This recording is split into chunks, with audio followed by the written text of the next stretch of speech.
मीना लोकगीत YouTube channel में आप सभी का स्वागत करती हूँ। आशा करती हूँ आप सब स्वस्थ होंगे, मस्त होंगे, बहुत ही अच्छे होंगे। आप सबके बीच एक बहुत ही मज़ेदार चुटकुला नाच गीत लेके आई हूँ। ये चुटकुला नाच गीत सुनना और वीडियो को लाइक करना, सब्सक्राइब करना, कमेंट बॉक्स में ज़रूर बताना मेरी ये गीत आप सबको कैसी लगी और अपना प्यार दुलार आशीर्वाद भरपूर देना प्लीज़ दोस्त।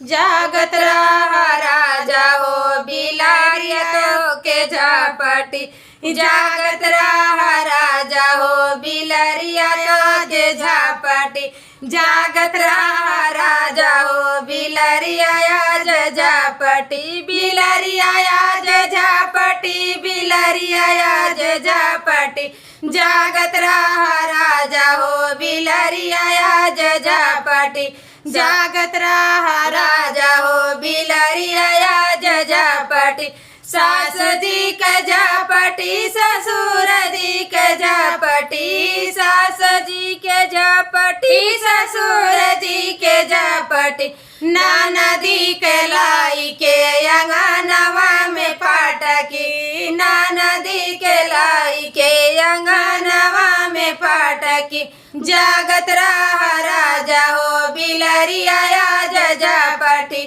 जागत रहा राजा हो बिलारिया आज झापटी, जागत रहा राजा हो बिलारिया आज झापटी, बिलारिया आज झापटी, बिलारिया आज झापटी, जागत रहा बलमा हो बिलारिया आज झापटी, जेठ जी के झापटी, जेठान जी के झापटी, जेठ जी के झापटी, जेठान जी के झापटी, देवरा के लाई के दुआरवा पे फाटकी, देवरा के लाई के दुआरवा पे फाटकी, जागत रहा राजा हो बिलारिया आज झापटी, जागत रहा राजा हो बिलारिया आज झापटी, तोहू के झापटी पड़ोसन के झापटी, तोहू के झापटी पड़ोसन के झापटी, सवातिया के लाई के